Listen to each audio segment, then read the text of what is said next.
A massive meteorological crisis unfolded across Japan as Typhoon No. 6, international name Jangmi, roared through the nation's southern islands and tore directly across the main island of Honshu. Dropping historic quantities of precipitative rainfall, the powerful storm triggered unprecedented emergency protocols under the country's newly overhauled disaster warning system, before transitioning into a massive extratropical cyclone east of the Kanto region, late Wednesday evening, June 3, 2026.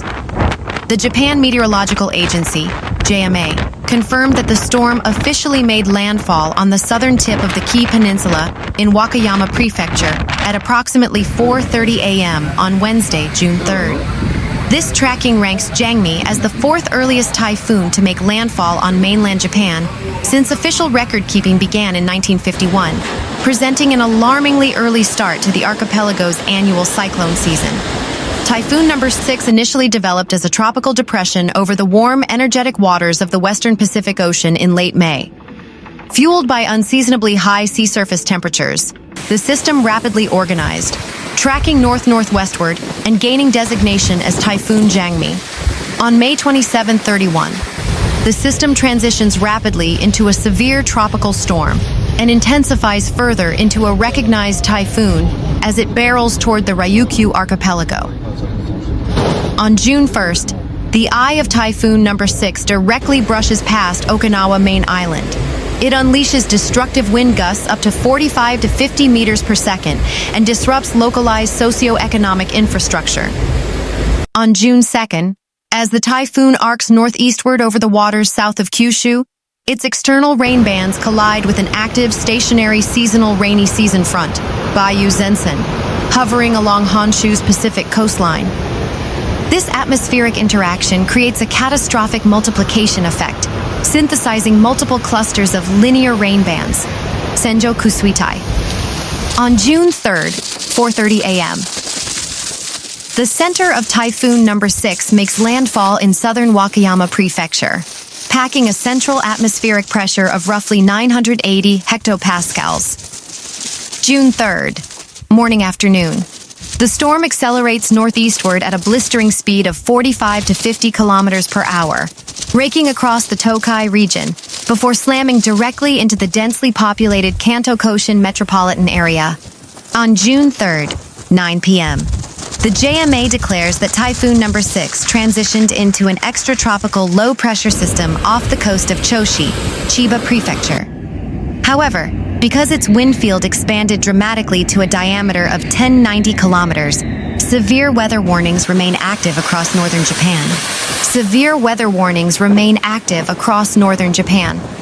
The pairing of Typhoon Jangmi's core circulation with the pre-existing seasonal rain front generated severe weather across nearly 1,000 kilometers of the Japanese archipelago. Okinawa bore the initial brunt of Jangmi's fury on June 1st and 2. The storm knocked out electricity to tens of thousands of residential properties, uprooted structural trees, shattered high reinforcement windows, and trapped tourists within closed resorts. At least 16 citizens across Okinawa and Kagoshima prefectures suffered injuries ranging from lacerations caused by flying glass to fractures from wind-induced falls. As the system moved further up the coast, areas facing the southeast mountain slopes received catastrophic volumes of moisture. In the notorious rain-catchment city of Owasi in Mie Prefecture, rainfall totals breached the 500-millimeter threshold in under 24 hours. Rivers transformed into raging torrents of mud and timber. In Tokushima and Wakayama prefectures, the intense downpours saturated the soil matrix, resulting in steep hillside failures and mudslides that blocked several arterial rural roadways. The core of the typhoon struck the capital during the critical Wednesday morning commute. Rather than operating as an isolated coastal storm, the severe weather dropped over 150 millimeters of water onto downtown Tokyo in a narrow 6-hour window. This caused extensive urban ponding and subsurface flooding. Streets in high-density sectors, including Ariake, Shinagawa, and parts of Kawasaki, were submerged under deep water, stalling commercial vehicles and rendering pedestrian movement nearly impossible.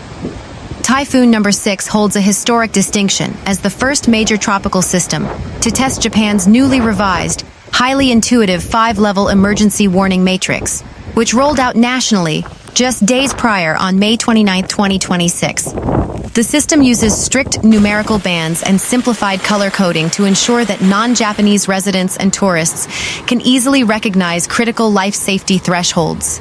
In Wakayama Prefecture, extreme volumes of runoff caused the Koza River, Koza-gawa, to rise past its maximum engineered structural tolerances. In response, hydrological authorities issued a Level 5 flood special emergency warning, Hanran Tokubetsu Keiho. This marked the first official activation of the Level 5 designation under the new system.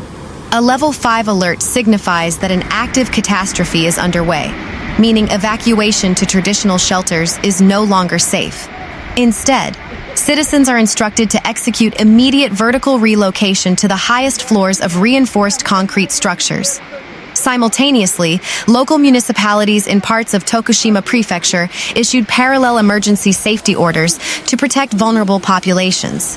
Further northeast, the JMA and Tokyo metropolitan officials hoisted Level 4 evacuation orders, Hinan Shishi, covering approximately 1.4 million residents across several wards and suburban zones. The rainfall rapidly filled the capital's complex urban drainage networks, prompting Level 4 flood danger warnings across 5 major metropolitan rivers. The Kanda River, Kanda-gawa, winding through central Tokyo, its water levels rose to the edge of its containment walls before subsiding late in the afternoon. The Meguro River, Meguro-gawa, running through trendy residential districts, it transformed into a brown torrent, submerging adjacent low-elevation walkways. The Zenpukuji River, Zenpukuji-gawa, located in Suginami Ward, it rose from a clear stream to submerge its depth monitoring gauges in under 2 hours. The Nogawa River, Nogawa, in Setagaya Ward, its wide grassy floodways were completely inundated. The Shakuji River, Shakuji-gawa, reached near-capacity levels in northern Tokyo. The typhoon caused widespread disruptions to Japan's meticulously timed transport networks and manufacturing supply chains. Japan's 2 premier air carriers, All Nippon Airways, ANA, and Japan Airlines, JAL, systematically grounded flights to protect equipment and passengers. The cancellations started in Okinawa on Monday and peaked on Wednesday as the storm hit mainland hubs. Over 900 domestic and international flights were canceled. Haneda and Narita airports experienced crowded terminals as international connections were rescheduled around the high wind window, while the Tokaido Shinkansen line managed to keep bullet trains moving under strict speed restrictions. Local transit networks in the greater Tokyo area suffered significant disruptions. East Japan Railway Company, JR East, suspended operations on the Sobu line between Sakura and Choshi for the entire day due to high wind hazards. The Ohm Line and Chuo Line experienced lengthy halts as crews worked to clear debris and check tracks for stability. Premium tourist services, including the Odoriko Express to the Izu Peninsula and the Narita Express link, were suspended through Wednesday evening. Industrial entities also paused operations ahead of the storm's arrival. Major automotive corporations, including Toyota Motor Corporation and Suzuki Motor Corporation, temporarily halted shifts at several assembly plants across central Honshu.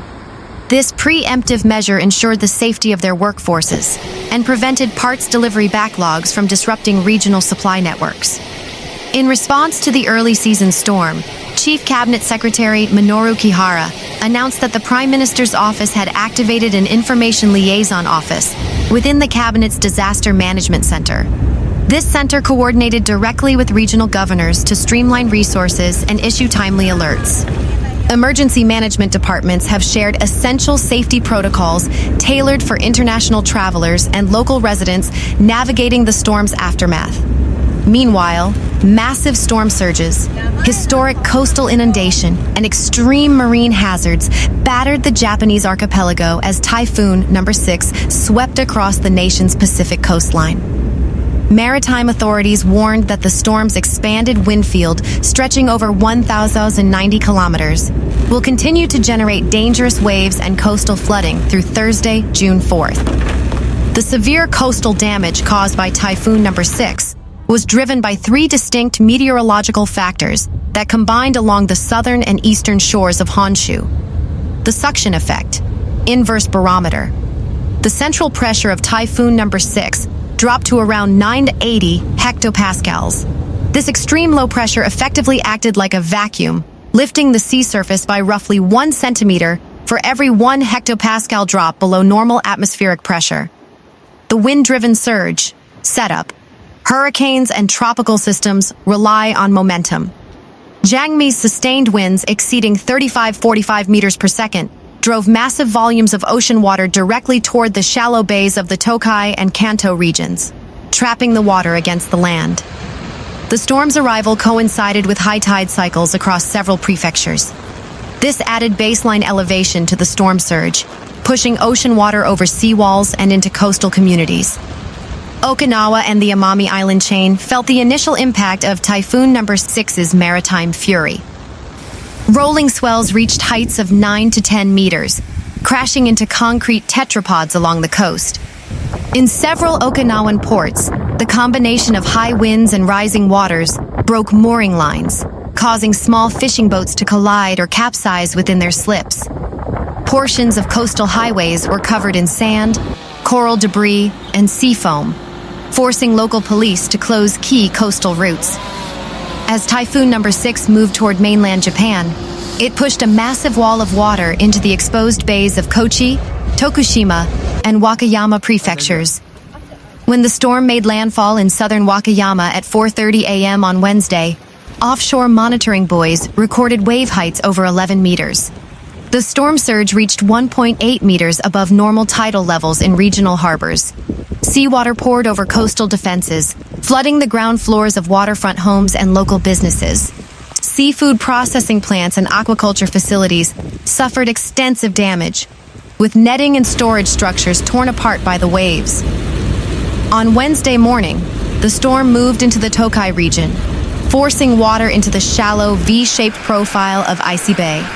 This geography amplified the storm surge, pushing water levels up to 2.2 meters above normal. Commercial ports in Nagoya and Yokkaichi suspended all cargo operations and ordered ships to anchor in deeper, safer waters outside the bay. The surge flooded low-lying industrial storage yards, submerging vehicles and forcing facilities to pump water out of basement utility rooms. By Wednesday afternoon, the storm's high winds and rising waters reached the greater Tokyo area. While the inner defenses of Tokyo Bay protected the downtown core, outer areas like Kanagawa and Chiba Prefectures faced significant impacts. Along the Shonan coastline in Kanagawa, large waves eroded popular sandy beaches and damaged boardwalks. In Chiba Prefecture, coastal roads were flooded by ocean spray and debris, prompting local authorities to issue Level 4 evacuation orders for low-lying waterfront neighborhoods. Major shipping hubs, including the ports of Tokyo, Yokohama, Nagoya, and Osaka, suspended container loading and unloading. Dozens of cargo ships were rerouted or held offshore to avoid being pushed into docks by the heavy swells. Coastal transit halted. The Tokyo Bay Ferry, which connects Kanagawa and Chiba prefectures, canceled all crossings on Wednesday due to dangerous waves. Key coastal highways, such as the Seisho bypass along the Kanagawa coast, were closed as waves spilled over the seawalls. Several coastal factories and warehouses in central Honshu reported ground floor flooding. While automated floodgates protected critical machinery, mud and saltwater cleanup efforts are expected to delay production schedules. Meanwhile, at least 15 people have sustained minor injuries, according to authorities.